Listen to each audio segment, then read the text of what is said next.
you like. Tell us to stop the madness.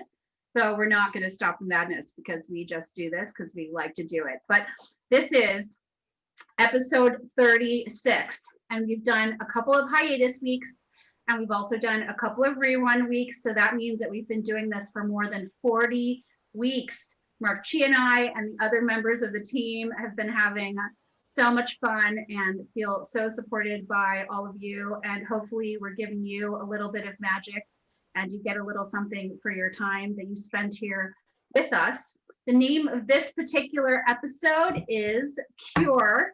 And boy, is that a really timely thing to be talking about.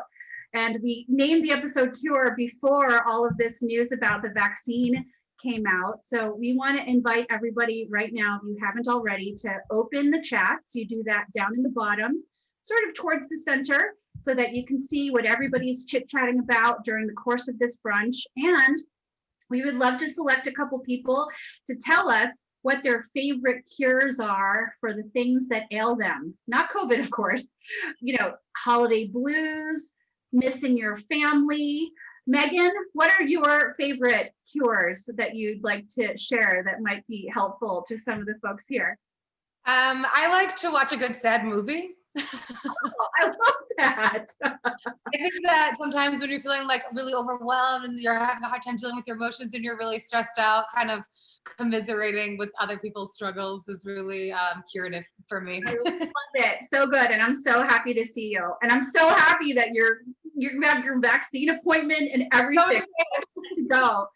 Megan's a doctor, so she's one of the first in line. So that's so incredible. I'm so glad. Mark Graham, there you are in another studio across town. I'm going to ask you to unmute. And would you share with everyone here one of your favorite cures, whether it's for holiday blues or, you know, not being able to see friends and family in person right now? Yeah, sure. So my joy is actually cooking. So cooking's sort of the place I go to that makes me very, very happy. So I'm in the middle of making my usual holiday cookies that I normally bring with me to New York. So they're being sent to my family and friends there. So that's definitely my thing. Plus, I'm kind of in love with the setup I've got going today. And my friend Laura's with us today too. So I'm looking forward to today very much. Hi, Laura. We're so excited you're here. So Mark Graham's a good friend, and he's the global culinary director for Kellogg's, a little company that some of you might have heard of. So it's good to get sort of some cures from someone who has a really global perspective. Okay. So if you haven't already, please put in your favorite cures into the chats, because I think that's sort of a fun one. And you can do a lot of good with sharing your great ideas on how to cure holiday blues and some of the things that are going on out there right now. Okay, so the next thing we're going to talk about, and we're super excited about it. Alessa's got some booze. That's her holiday cure. I like that idea. Wine access. You're going to hear everyone on our team, Claire and I, talk about this and name these two words again and again, because we are so excited to announce we've launched a partnership with Wine Access. There will shortly be a boutique with my wine picks on Wine Access. Everyone is forever asking me what to buy and where to buy it, because all of us are very interested in supporting small business and high integrity businesses. And this is definitely it. So Claire and I both have wines from the December Wine Access box, and everyone here can go to Wine Access, their website, and purchase that and have it delivered to them, except for 7 states. But I don't think anyone here is from any of those 7 states. So that's great. And we have some amazing wines, and we're going to 2 at a time drink them together over the next couple of weeks at Virtual BOOZY Brunch. So I hope that if you have some wine needs, you'll check out Wine Access, check out my picks, and also their wine club, which I think is really cool. End of advertisement. Well, no, we have one more. We also want to share that the team's been really hard at work, not just working on great Virtual BOOZY Brunch episodes, but also on really cool experiences. And we now have a shop on belindachang.com. So if you're looking for a way to connect with friends and or family and or clients or customers, we have all these really cool ways to do that in a 1-hour experience. That's a lot like Virtual BOOZY Brunch. And there's free gifts with purchase. I mean, you got to look at this box that we're sending out for Saks Fifth Avenue with these amazing Valmont skincare products and also wines and treats to eat along during that experience. It's going to be really fun. So end of all advertisements. I think we now want to talk about some other things. And that one thing that I want to talk about now is my unbelievable, amazing, talented, and gorgeous co-host, Claire Paparazzo. You want to take it away after you unmute yourself? Thank you so much, Belinda, for having me. Oopsie, muted, unmute again. There we go. Belinda, can you hear me now? Yes. Fabulous. Thank you, Belinda. I am so thrilled to be here, tuning in from New York in my Italian kitchen behind me. Oh, good. I love it. Where I want to be, right? You gotta put it forward in life. So what I wanted to say is, right now, everyone should be continuing to share what your thoughts are on the cure, our theme of today. Go ahead and put it in the chat. We want positivity here, safe space. I love what Ed said about his cure being whiskey. I mean, ain't that the truth? And when Belinda told me that the episode was cure, immediately I thought about cured meats because it is my lifelong passion. I love cured meats. So I'm so excited to get into some truffle salami in a bit. And, you know, sadly, with the news in New York of shutting down indoor dining, many of my friends are struggling across the United States to keep their businesses open. This is all just a reminder that we need to stay inside, be safe together, shelter in place. Virtual Boozy Brunch is here to help, and the cure is on the way, and it's so on theme. We are trending. So this is another exciting episode. We have a lot going on. Back to you, Belinda. Okay, so before we move on to everything that's going to happen today, I wanted to thank all of our guests from 2 weeks ago. So we sold out, I think, all of the Heritage Blue Corn Masa that Molina Market had in their first round. So we were super excited with that. And they have killer, like the Bentley of tortilla presses. So definitely check out their website if you're looking for some more gifts. We also had an amazing bartender, Abby from the False Front. And of course, Claire and I. And this week, we're doing some cool stuff. So your oven should be at 400 degrees if you're gonna sausage roll along with Lauren's cookbook, Hangover Helper. You should also take a moment to grab some ice for these beautiful cocktails we're gonna make with Kayla. We'll play a little music like we do, some ice grabbing music in a minute. And we asked him last minute, so he's so gracious to be here, Greg. Speaking of cure, the first thing I thought of, Claire, oddly, this is why we make great co-hosts, I think, was curing meats. So, I mean, this is like the Abe Froman Sausage King or the Greg Lacatek Salumi King of Chicago and maybe of the US, because he makes the best stuff and he's gonna share some of his insights about salumi, because that's some important stuff. We all need to know more about salumi and be eating better salumi if you eat meats. All right, so all that being said, I think it's time to have a little glass of wine. I know June has one. I see some other glasses of wine out there in the audience, and I'm excited about that because maybe it's possible that we've spent a lot more on cocktails than on wine in virtual Boozy Brunch episodes past. So we're gonna make up for lost time today, and Claire and I are gonna take you through 2 different wines that are a part of the December box that I think are really fun. So I already poured myself a glass. This is a Bordeaux Blanc. So I don't know if there are any Bordeaux fans out there, but there's a lot more red Bordeaux made than white Bordeaux out there. This is a cool exclusive for Wine Access from Michel Lynch. And it's also a part of the Jean Caz family, which in Bordeaux is huge. If you've ever had a wine called Chateau Lynchbage, if you're a big wine drinker and you love classic styles, that is an iconic name. It's a part of that family. And Bordeaux Blanc, I just wanted to share, is a blend of generally 2 grapes, mostly Semillon and Sauvignon Blanc. So for those who love Sancerre and Sauvignon Blanc from New Zealand, this is sort of another iteration, another version of what can be done with that grape. And this one's really fun because when you're tasting a white Bordeaux, you think about what the blend is. And I always like to give everyone sort of like a little wine geek speak so that you can freak out the person in the wine store. And or you can sound really smart the next time you're faced with a sommelier that's a little bratty. So anytime you see white Bordeaux on the list or on a shelf, you should certainly ask, is that particular white Bordeaux Semillon Blanc forward or Sauvignon Blanc forward? Because that'll show that you know what you're doing and also that you understand that the answer to that question will determine the sort of character and what to expect from the wine. So producers that tend to use a high percentage of Semillon in their white Bordeaux tend to make kind of richer, rounder, sort of more glycerin Latin styles.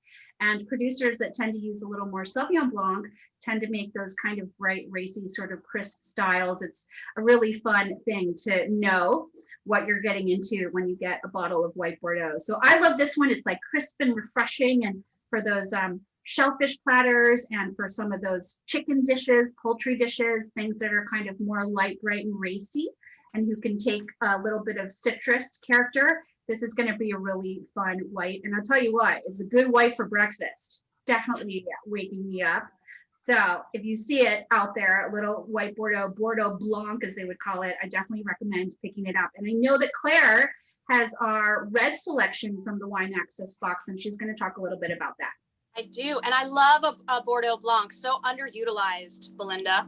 Moving into, I have this beautiful Langen Reed Cabernet Franc from California, from the North Coast. For me, this is very special because this has been on my radar for the entirety of my wine career. When I first was not even a somm, just kind of very curious, working at a restaurant called An American Place. I remember when Langen Reed came on the scene, it was like 95 or so. And I remember it so specifically because at that time, I had thought of Cabernet Franc being a blend in Bordeaux wine, not even of Chinon. I had no idea of the Loire Valley. And so when we were used to drinking like Jordan Cabernet and very full-bodied reds from California. And I just remember the Langen Reed stood out to me because it was quite different. And it's carried through this entire time for 26 years. And what I mean by that is it's a little more savory. It's not so heavy on the oak. And for me, this makes it a beautiful wine to pair with food. I would have this with a roast chicken. I eat a lot of vegetarian food. So I would have it pretty much with any of my vegetarian meals. Last night I made za'atar tofu. And I gotta be honest, this would be amazing with that. So if you think, very versatile, like any of the cuisines that are not so like fatty or heavy, perfect. So I love this, and it's a beautiful story, and it's like I see the label and it reminds me of a time and a place, and it stood out to me. So cheers to that. Cheers, Claire. Thank you for sharing that. So, during this time and throughout the show, if you have any wine questions, I realize we haven't sort of served the wine drinking community throughout virtual BOOZY brunch as much as we should. And Claire and I mean, it's pretty great to have two. We're here for you. Two wine directors here for you, for an hour, if not more. You can also DM us. We're happy to answer any questions. And Claire probably gets those 911 texts from like Costco as well, right? Should I get this? I use it a lot. People would call me during service. I'm on store, you stop and you do it. We're always happy to help. Okay, so that is drinking segment 1 for today. We have a second one that I'm pretty excited about. So without any further ado, let's move on to the cocktail portion.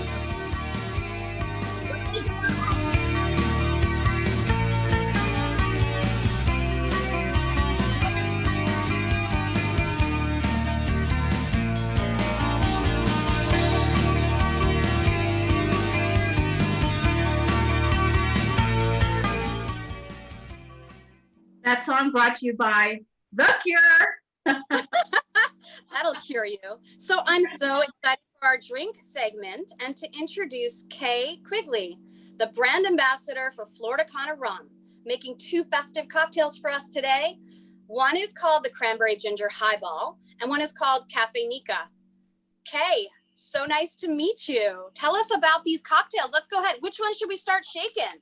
Hi, friends. Well, thank you very much. Before we even begin, thank you for having me today for your BOOZY brunch. It is a pleasure to be here on behalf of Flor de Caña, and I hope everybody's feeling well, staying safe, wearing your masks and keeping socially distant. So I'm thrilled today to present 2 cocktails using Flor de Caña rum. The first cocktail that we're going to make is going to be the Cranberry Collins, or highball, however you'd like to call it, right? So the idea behind the cocktails that we're making today is sustainability. I think that's a buzzword that we're talking about in the beverage community, in the hospitality community in general, and also in our own lives, right? We're trying to figure out what practices are sustainable for us during all of this madness, right? As we've been forced to adapt. So just for a quick moment, I want to give you a little description of what Flor de Caña is. If you haven't heard of it, or if you've seen it on the shelf, if this is your first time getting it and actually having liquor to lips, it's really important for us that we kind of make a couple notes about the brand. So today we're going to be using our Flor de Caña 12, which is this bottle here. Flor de Caña got its start in 1890, so we're 130 years old. So although a family-owned business for 5 generations, we are still, we're not a small operation. We are a global brand, which we're very proud of. We're in 70 plus countries, but still family-owned. So this is really important to us that we have this connection to the original founder. So 130 years later, we're producing rums from 4 years all the way up to 30 years now, and we age in all ex-bourbon barrel. So if you have your glass in front of you, if you are tasting the rum on its, on its own, which I implore you to do, please, what you're going to notice is that this drink's very dry and much like a whiskey if you've never had an aged rum before. So the cocktails that we're going to be making today, you could substitute whiskey, but I will always recommend that you use Flor de Caña, of course. But so delicious. I gotta say, Kay, I did have a sip, and it's very it's completely different from what you would think of like a Bacardi that is sweet, and this is very serious and very elegant. So I'm so excited to see. Are we about to do our muddling? So we're going to be doing our muddling right now. So as you said, this is a dry style. So the cocktail that we're going to create is going to be a little bit drier. You are more than welcome to add a little bit more of that syrup. I call for a ½ ounce of cranberry syrup. If you like a sweeter drink, please feel free to modify and kick up those ingredients. So what we're going to do first, we're going to take a little slice of our fresh ginger and drop it right into your glass. The purpose of this is to use very minimal ingredients in your kitchen and be able to execute, on a whim in your house without many dishes. Next, you're going to take a couple of cranberries. We're using cranberries because, as I said, we want to use sustainable ingredients. Flor de Caña is the only brand globally within the rum category to be fair trade certified and carbon neutral certified. We're distilled with 100% renewable energy. So all of these factors are incredibly important in terms of sustainability. So we're going to muddle just at the bottom. You don't have to kill it. You don't want those little bits at the bottom, right, that you're going to suck up with your straw. But you just want to release some of the essential oils that are coming out of there, a little bit of the juice from those cranberries. The reason that we're using cranberries is that cranberries actually have a similar pH to our citrus fruits, but citrus is not incredibly sustainable. Not, it doesn't grow everywhere. So we want to have that balance in our cocktail with the cranberries without adding citrus that we have to import from somewhere else. So next glass, you're going to just put 1.5 ounces of your Flor de Caña 12 right in there. What you'll notice is I haven't added ice because I don't want it to dilute quite yet until I'm ready to actually, enjoy my cocktail. Next, we've made a cranberry syrup. The cranberry syrup I made using fresh cranberries. You can make this using cranberry sauce from your Thanksgiving feasts. You can use our, classic cranberry juice or juice cocktail, whatever you like. But again, the acidity is going to be a little bit different depending on what you're using. So your cocktail should look like this. Very straightforward. You're going to have just a little bit of that red tint in there. Next, you're going to add your ice right into the glass.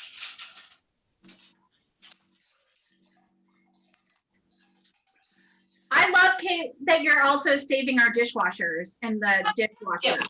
Water waste. Equipment is good. I love that. Yeah. And then next, right, so we're trying to use minimal ingredients. I'm using a bar spoon today, but if you have a butter knife, if you have a regular spoon, if you are going to be drinking this with a straw, you can stir this with whatever you have. It's in your own house. I'm not here to judge. Use your own finger. I don't care. Next, just going to give it a little bit of a stir, right? You just want those ingredients that we've just added to dilute just a little bit and to chill. And then you should have your glass about 2/3 full. Makes sense? And next, we're going to top with either ginger beer or ginger ale. You don't want to add, 5 ounces plus of your ginger ale or ginger beer. That's why we packed our glass with ice. So next, you're just going to top it off. Should only be about 2 to 3 ounces over the top. All this is going to do is just accentuate that ginger and then add a little touch of sweetness or of spice, depending on if you use ginger ale or ginger beer. Give it a nice little mix one more time. And then enjoy. Very straightforward. You have your cranberry Collins or highball. Wow. Enjoy. Delicious. It's so good. Oh, wow. Easy to drink, right? So Yeah. festive. easy to drink, easy to execute. And again, for those of you that don't know where I'm located, I'm in Boston, so we have cranberry bogs everywhere. So we're lousy with cranberry, so it's a pretty sustainable ingredient for us to get here. And then we're on to our next cocktail. Yeah. Okay. So Up on the first. Yeah. Ready. Awesome. So again, harping on the sustainability factor of Flor de Caña, this is where this is one of my favorite cocktails to execute. We're going to stick with our Flor de Caña 12. And Belinda, you've prepared kits for some people as well, correct? Mm-hmm. Awesome. Excellent. So this is a little bit more prep heavy for this cocktail. And by prep heavy, I by no means mean that you need hours and hours of labor to execute this cocktail. But simply, it's just kind of the forethought of trying to eliminate waste. And so what we're going to do, and what we have done for this cocktail, is we've taken spent coffee grounds from coffee that we've made this morning or yesterday or a few days ago. We've kept the coffee grounds. We've added water, sugar. I use coconut sugar because I love the flavor of the coconut sugar. It's got this really nice, rich molasses note. And then a couple drops of vanilla as well. So we have Hey, can I share that I learned something? People who have been with us for this journey, I never really followed the recipe. I tried really hard. And I found a heap of powdered sugar that I had left over for something last year. And then I learned that powdered sugar has cornstarch in it. So if you use powdered sugar instead of sugar, you end up with a big old mess. But then I did it. Don't worry, there's no cornstarch in your coffee syrup. There is none. And good I always, again, implore you guys to, with the theme of sustainability for today as well, making sure that you're trying to some sort of a cocktail or a sugar, excuse me, that is fair trade certified. Just so that every part of our cocktail has a sustainability factor in one way or another. So for this, you need a rocks glass or some sort of a shorter glass for you, and a couple of cocktail tins. And so what we're going to do is, again, without adding any ice into our cocktail tins, this is actually really interesting. This is built like an old fashioned. If you look at the specs, it's very similar to an old fashioned. So what we're going to do is we're going to add 2 ounces of our Flor de Caña right into our tin. Or more. You can put more if you want too. Yeah, whatever you want, a straw in the bottle is fine as well. Then we're going to add 1 ounce of our syrup. Again, this is the nice thing about controlling the sugar in your cocktail. Flor de Caña doesn't add any sugars to our rum, which is what makes it so dry. So when we're executing cocktails and we're preparing cocktails, you are the one who decides how sweet you want your drink to be, right? Obviously, there's natural sweetness from the rum or from the bourbon barrel and for the final bouquet of the rum, but we're not adding anything. There's no additional ingredients. So this is entirely up to you. Next, we're gonna add just a 1/2 ounce of creamer. I'm using coconut milk. I like coconut milk in this cocktail. I think it really balances out that bitterness from the coffee. It balances out the rum, and I think it just helps. But if you want to use regular milk, almond milk, whatever you'd like, it's up to you. And play around with it because the cocktails will be different each time. And then a couple of dashes of Angostura bitters. And for those of you who work, in cocktails at home or in your bars, what have you, all the Angostura bitters is going to do is bind those ingredients together. It's kind of like a little touch of salt in your cocktail, right? So that's ultimately what we're doing.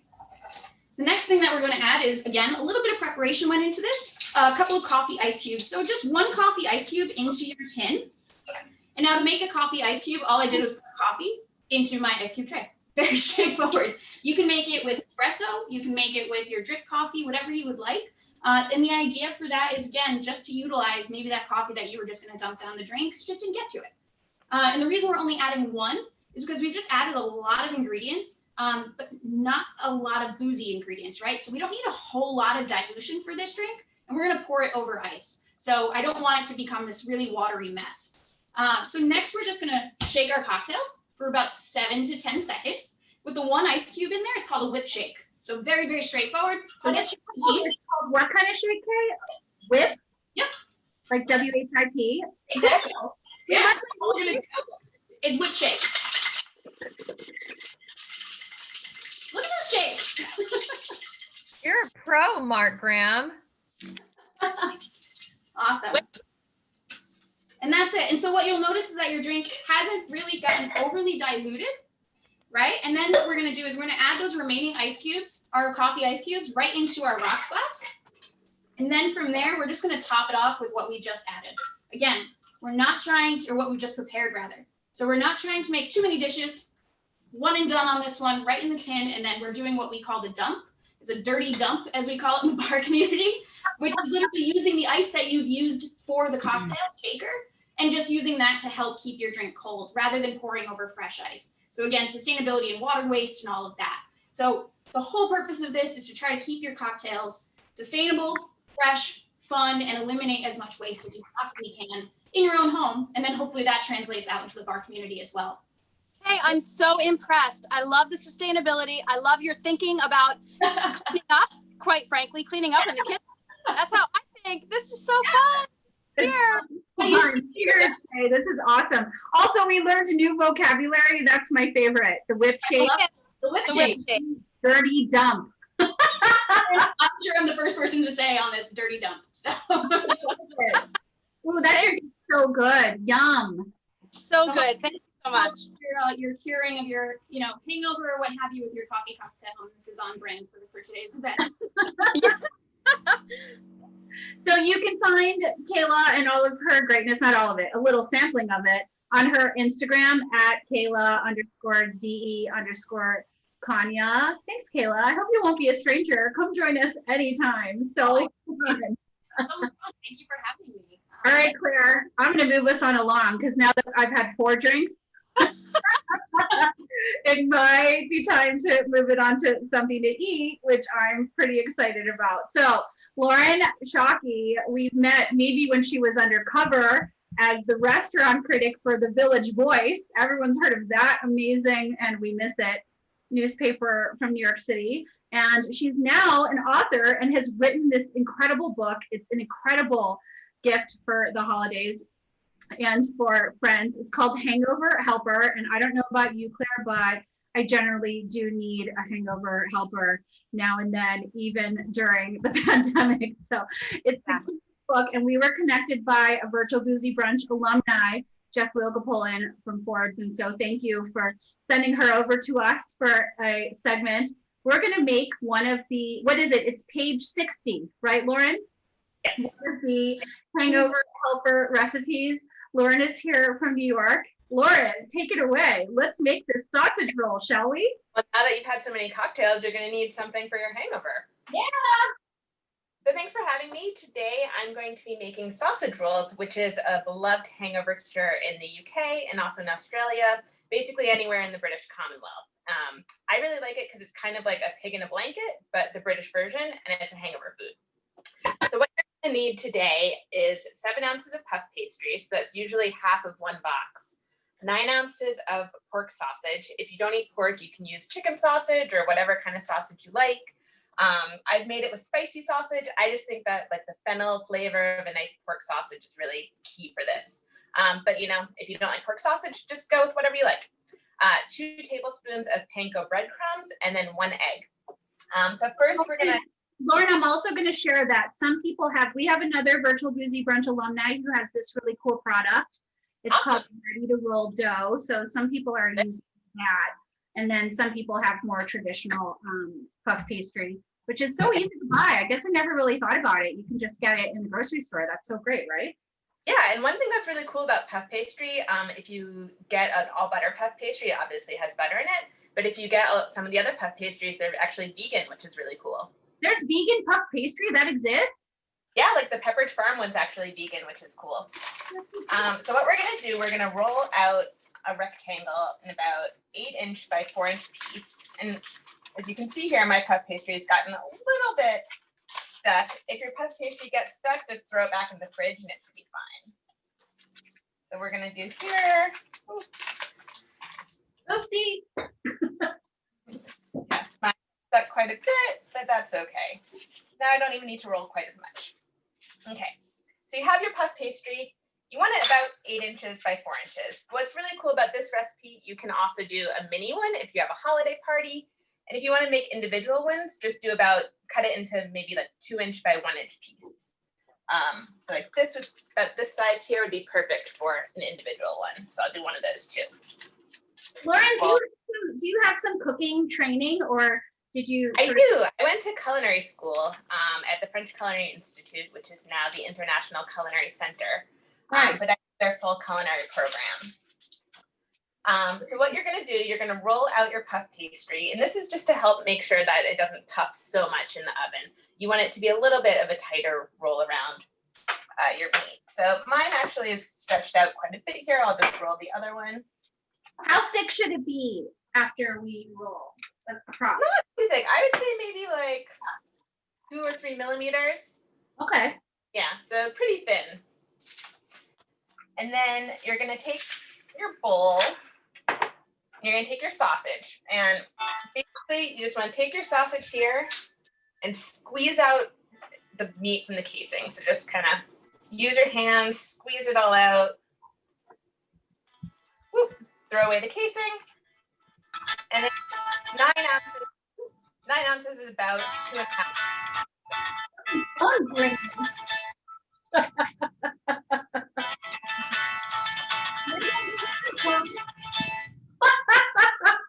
I'm gonna unmute everyone. There we go.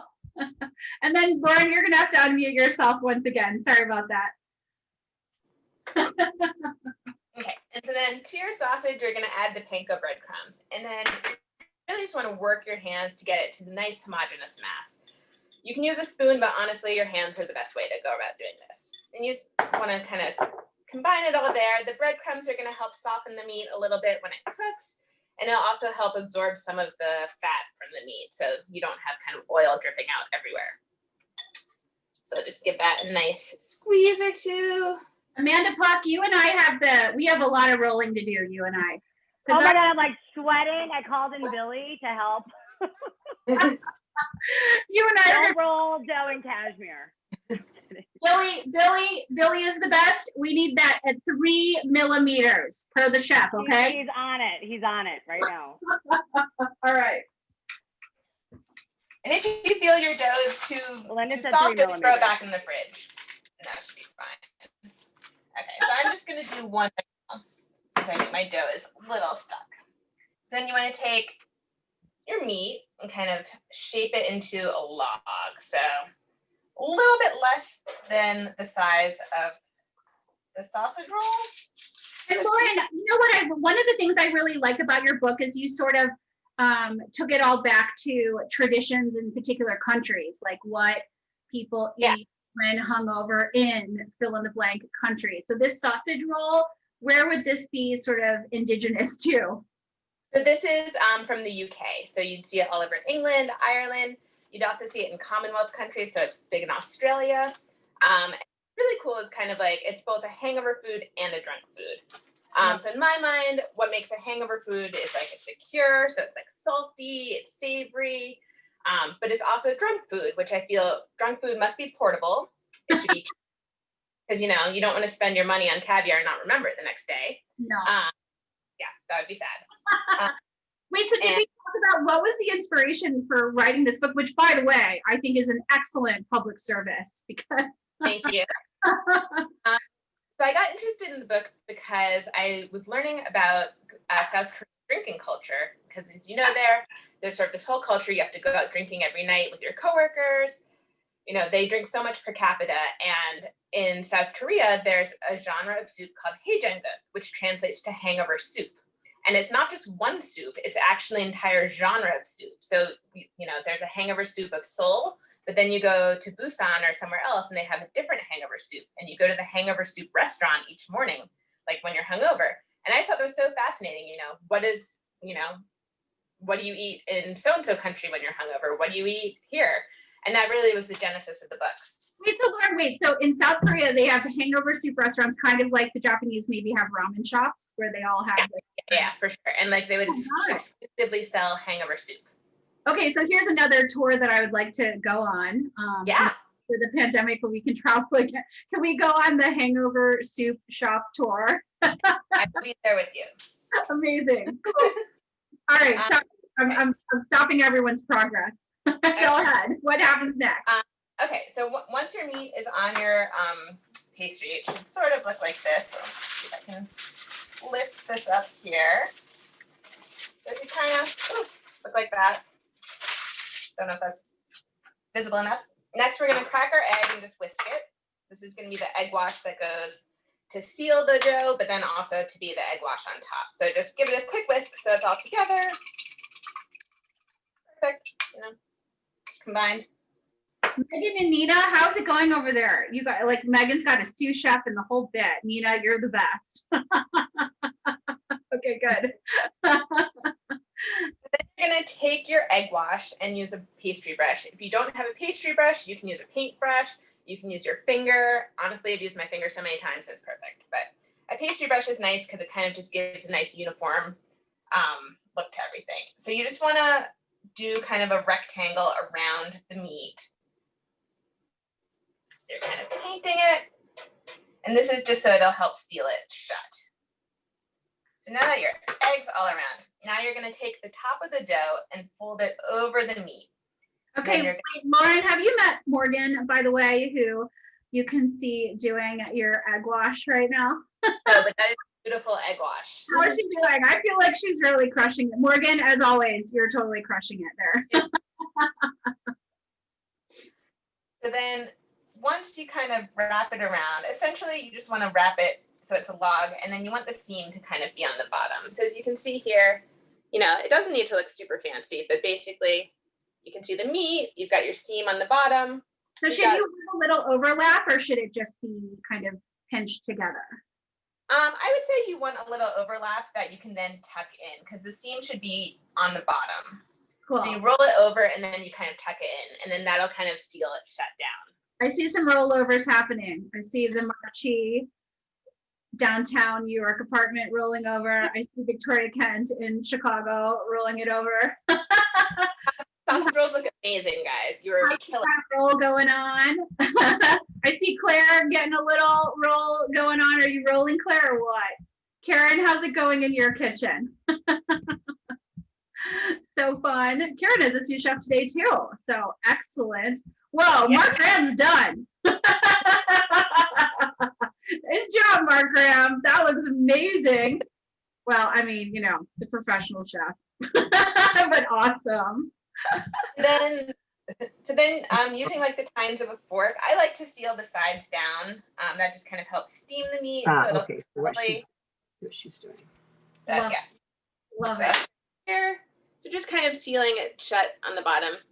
You don't need to make it look fancy, but just, you know, pressing it down to kind of seal it shut. And then you want to prick the sausage roll all over. Not too deep. You don't want to get all the way to the meat, but just to kind of pierce the dough a little bit. This will help the steam come out, and it won't kind of have big puff pastry, because you want it to be a little bit tighter encased around the meat. So just Lauren, this is the part where Greg was talking about where damp salami is not good. Damp salami. I think it was sweaty salumi. Sweaty. No sweaty salumi. No sweaty sausage. Here, just kind of get a couple fork pricks in. I don't know if you can totally see that, but oh yeah, there you go. So just enough to kind of help keep it in place. And then you're going to take the remaining egg wash. Oh, those are great, guys. Take the remaining egg wash, just wash it all over so it's nice and covered. Just get nice here. This will help give it that nice, beautiful golden color on top. Lauren, wait, so if you're doing the vegan version, like you're using the vegan Pepperidge Farm puff pastry and you're using like a vegan sausage, what's a replacement for the egg wash then? Do you use like that vegan egg product? Actually, honest, I have not the vegan version of this. Maybe aquafaba or vegan egg wash. Honestly, I honestly don't know. Mark, what are you doing? Are you doing a vegan version? Oh, we're not doing the vegan version, but if we were, we do have the Pepperidge Farm puff pastry, coincidentally enough. I mean, if we were doing the vegan version, we'd done the Impossible meat and made our own sausage. But with the egg washes, we've actually done the Just Eggs, the liquefied vegan eggs that's made with mung bean. That actually really does work great to brown pastry. Nice. That stuff is pretty incredible. And you can buy it at Mariano's, Amanda, among other places. It looks just like egg. It's pretty cool stuff. And so now do my little mini one. So if you're doing your holiday party or you just want sausage rolls to snack on. Oh, that's so cute. So do you make those individual as well, or do you slice them and steal them up? No, I would make this individually. So I'd cut out the puff pastry first. So cut out maybe like a 2-inch by 1-inch piece, and then do maybe about a tablespoon of the meat filling. But then same thing, just kind of roll it over so that the seam is on the bottom. For this, you probably don't even need to use a fork. I would just kind of use your fingers to seal it. You still want to use the fork to prick the dough all over. You still want to use the egg wash, but basically it's just a smaller profile size. Love it. Do they ever put any other stuff in there? Like, is there a cheese version? Yeah, I think the great thing about sausage rolls is you can put whatever you want in it, you know? Like, I bet it'd be nice to do like a spicy, like jalapeno cheddar sausage. Like, I bet that would be good. And like, I don't know about you, but like, I love a good spicy food when I'm hungover. So I think that would be like clutch. But so then, assuming your ovens are ready now, you want to just transfer your puff pastry dough over, or if you've been smart, you could also roll it on top of your cookie sheet to begin with. And then you'll just plop it in the oven, and then it should bake. There we go. It should bake for about 25 minutes. You know, everyone's oven's a little bit different. You really want like a nice golden brown color. So I'd say about 25 minutes or so, maybe check it at 20, see how it's looking. But then you result with beautiful sausage rolls. Wow. And these are the little mini ones here. I think they're super fun. Like, you know, who doesn't want to eat them? I want the big version. So what's the dip situation? Do we dip them in something? Do we dip them in whiskey? What happens next? If you were to dip, ketchup would probably be the dip. I'm not a huge ketchup dipper person, so I would probably just go straight sausage roll. But here, I'll cut into one so you can see what it looks like on the inside. Love it. Yum. You can see here, you've got like a nice sausage filling, you've got the meat, the nice puff pastry, and then it's delicious. Ida's applauding. Ida, you're gonna have to make those for Henry maybe later today. Okay. Amazing. Lauren, this is brilliant. And the book is so awesome. And I'm going to be including it in a bunch of sort of experience boxes that are going out to people in the new year, because everybody needs a little hangover helper. So you can find Lauren at LD Shockey on her Instagram, where you could DM her any questions. I'm sure she would be delighted to answer. You're fabulous. I want to hang out with you like all day. All day. Yay. Thank you so much for sharing that with us. So incredible. Okay, so for those who come to Virtual BOOZY Brunch with frequency, we love that. We always do something to drink. This time we did 4 things to drink. We always do something to bake, cook along, and something to eat. And we're doing a bonus for the third part of the show, the third segment, where we like to learn something. Sometimes we dance, sometimes we meditate, sometimes we sage our rooms. Sometimes we learn more about cured meats. So Claire, would you introduce our next guest, please? This is my pleasure to introduce Greg Lakatek. This is the COO and co-founder of Salumi Chicago. And your website is fabulous, by the way. I was looking there for holiday gift inspirations recently. Thank you, Greg. Tell us everything we want to know. Don't tell us things we don't want to know. Tell us, are you using whole truffles? Is this available just now? Tell us everything. Yeah, so thank you for having me. I'm so excited to be here and such a fan of what you guys are doing. So yeah, with our truffle salami, it's available all year round. What you received looks like it's, like Belinda said, hot off the presses, but we just went through some packaging changes. So bear with us for the next week or so. Yeah, so our truffles, we use fresh truffles. My buddy sources his truffles straight from Italy every week. Giacomo Marinello, you could also find his products in Kroger, Mariano's. Great products. So a little bit about truffle salami. We're the only facility in the US that doesn't use any sugar or dextrose in our meat at all, in our cured meats. We use wine. So first off, all of our products are going to be like that. But with the truffle product, we don't use truffle salt. We don't use truffle essence. We don't use any sort of truffle flavorings or truffle oils. We use truffles. we're probably one of the only producers in the US that just uses truffles with our truffle salami.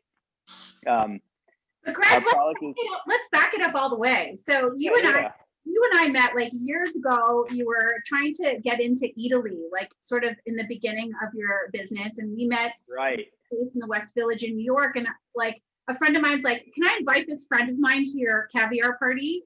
He'll bring some salumi." And I thought, I mean, whatever, okay.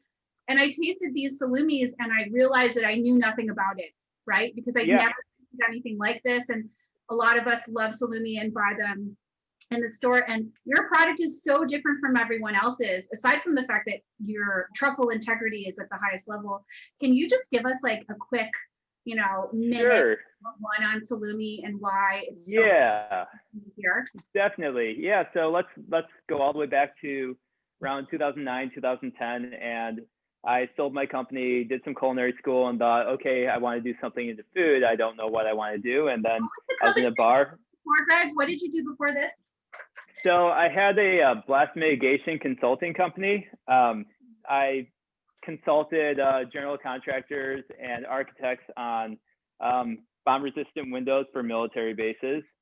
And I got out of that and you know what, I'm good. Let me do something that I really want to do and would enjoy doing. And I thought food. And then eventually it turned into salumi.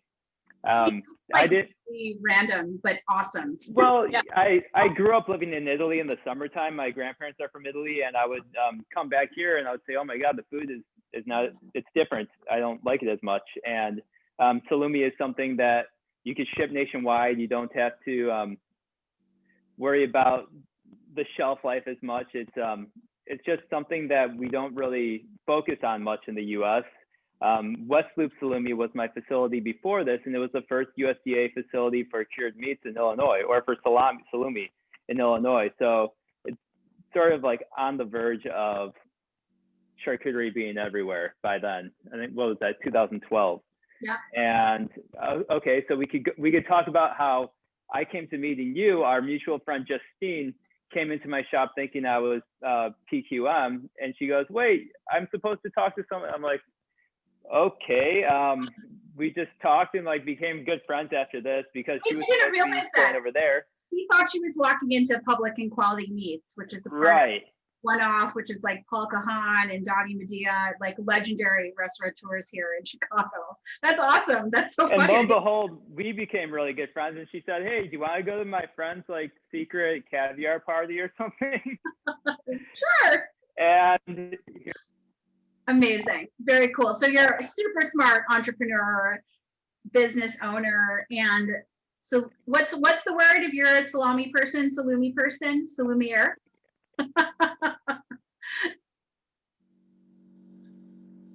Oh, we lost your sound for just a second. Oh, no. Here we go. We're good. We're good? Yeah. Okay. Hang on. It kicked me off of my AirPods. Connect. That's okay. We can hear you without them. Okay, cool. So I went to Italy and or not.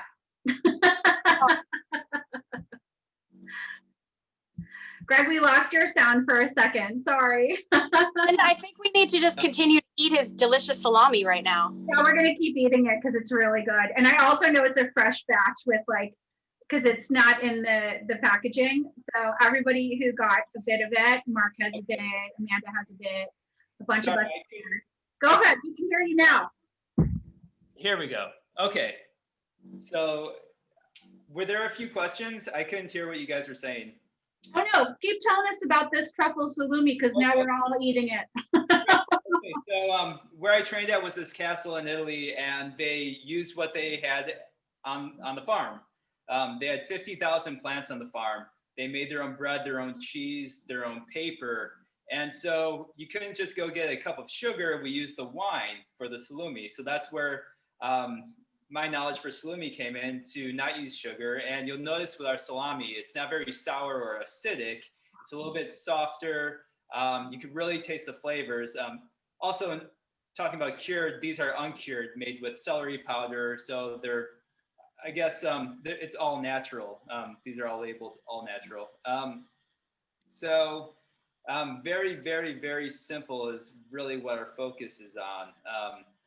Natural high quality pork, high quality salt. All of our salt comes in from Trapani, Sicily. The pork is sustainable. It's all from family owned farms that are free to roam certified, humanely raised certified pork, and then just wine, pepper, truffles. Right. So delicious. I can't wait for everybody. You got to pick this up. So people can order on your website if you don't have an Eataly nearby. But I mean, I've seen you in like all the cool stores that I love to frequent. A lot of the wine shops that I really love. I always see a display. I mean, we can find it all over the country, right? Yes, you can. So Salumi Chicago, I started it in, we actually started selling last year, 2019. So we're not everywhere yet. We're all around California, DC, Florida, Illinois, Michigan, and a few pockets of other states. So not in New York, as I was supposed to launch with Saxony cheese, but then COVID came, so we sort of pulled back from there because the cheese industry is really hurting. So once everything starts to open up, we'll be back in New York. We'll ship it to you. Mark, don't worry, we'll ship it to you. We can ship it. So amazing. So yeah, our casing is made out of silk, cotton, and collagen. So it really peels very easily. And with the truffle salami, I would pair it with maybe like a Parmesan or like a harder cheese. The truffles that we usually get are sourced from Northern Italy. So we usually do pair it with a cheese that's from there. Barolo wine is great with it. Some sort of like a bigger red would go excellent with it. But really, you choose your favorite cheese, choose your favorite fruit or crackers and favorite wine, and it all goes together. There really isn't a bad pairing. The Cab Franc does go really well with it, Mark G. There you go. The Lang and Reed with the truffle salumi. It plays off the spice so perfect. Good job, team. It's almost like we planned it. Greg, I just wanted to ask one last question before we move on to Steph and Kari. Is there like, the first thing that I learned is there is good salumi and bad salumi and incredible salumi, but is there anything that you can think of that like nobody knows or should know about enjoying it? I mean, is there like a temperature or a perfect place? Yeah. So people sometimes freak out when we ship our salami and there's no ice packet. That's the thing about salumi is that it's shelf stable.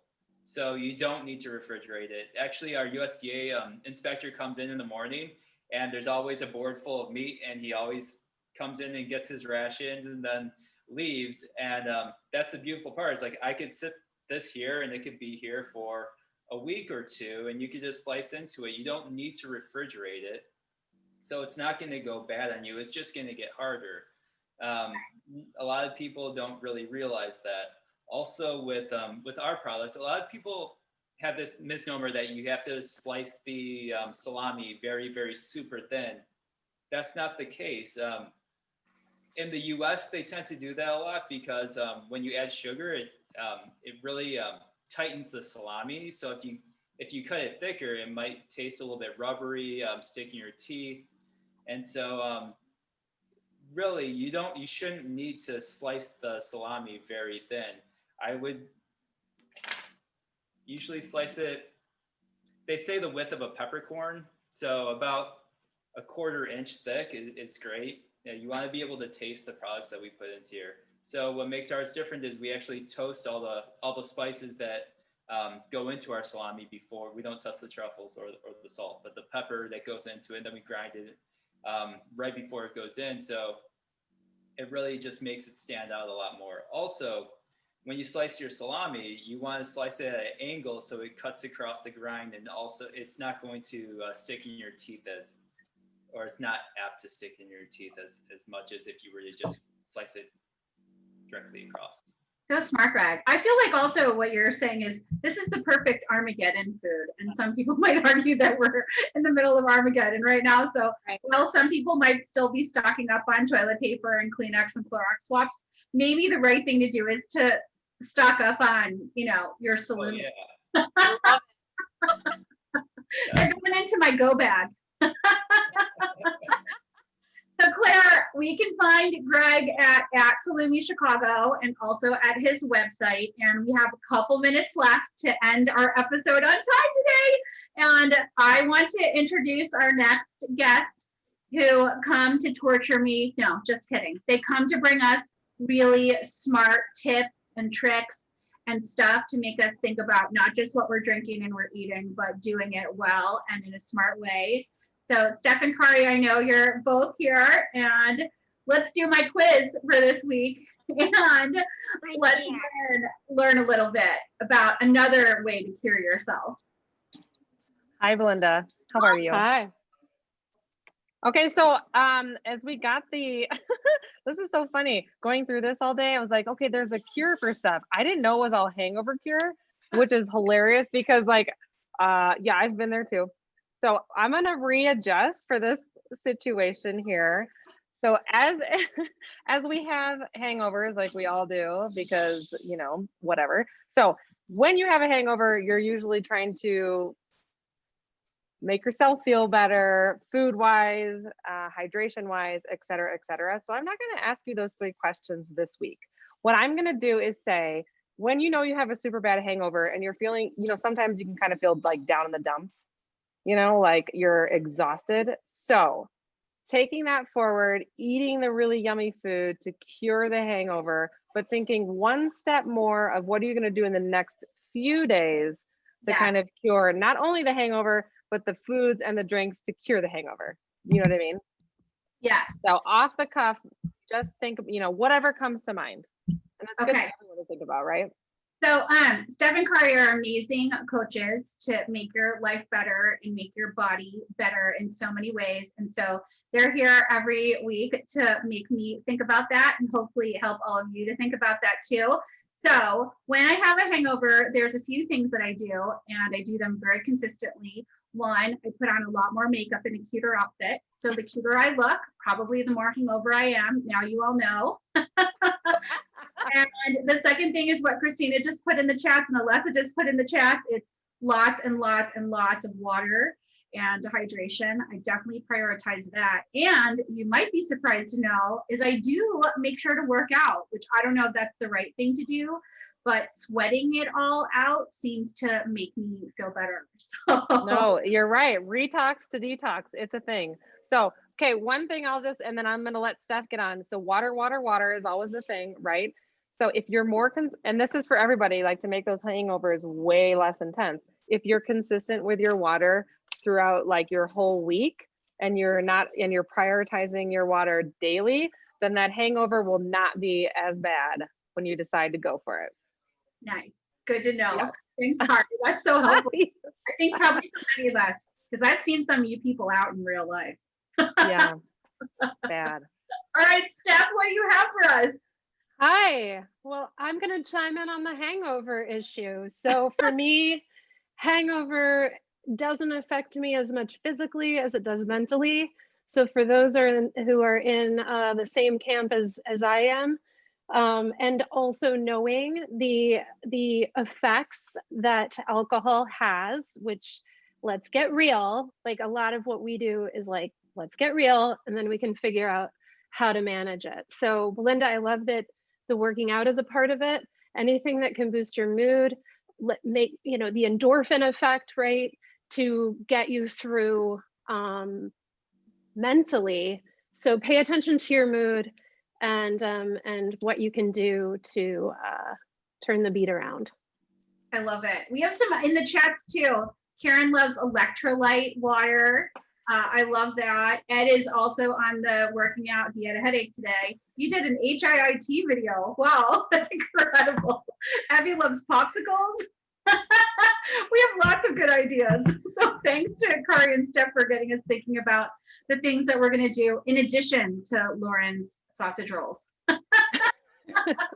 So if you want to find Steph and Kari, you certainly can. You can DM them here. You can also find them at Nock, and they're so amazing. As people start to think about in January, when they usually make resolutions and also try to find ways to get to the end with these resolutions, you should definitely reach out to them. They're incredible. And with that, it is 2:02. So I want to thank all of our guests, Kayla, Lauren, Greg, Steph, and Kari, for sharing their knowledge and magic and their great ideas with us today. Next week, we will be here live, and we're featuring a super duper icon in the restaurant and food and wine business here in the US. This is Rita Jamais, who was the second owner of the iconic La Caraval restaurant in New York City that hosted like all the cool people, all the Page Six people, all of the presidents. And she now owns a champagne brand, and we're going to be drinking, cooking, thinking, and learning more about champagne with her. And Christina's going to send an email to everyone after the episode today to give you all the links to buy and experience in every way this episode. So it's going to be super fun. Claire, I mean, I had some fun today. I don't know about you. This was great. And you know what's awesome? Wine Access now is going to allow people to enjoy these wines with us live time. I feel like Chicago and New York, Psalms, like what could be more fun? Yeah, it's going to be so awesome. So thank you to all of you for being with us today. It's been a super fun hour, and I don't know, I had a little malaise, I'm not going to lie, when I logged in. It was more mental than hungover, and I feel pretty great, and I hope that you do too. I hope you have a great rest of the day, great rest of the week. We can't wait to see you again next week. We usually hang out for a little bit after this and the post party if you have anything you want to chat about and share with us. But Christina is going to put on a little music. So we're going to say goodbye.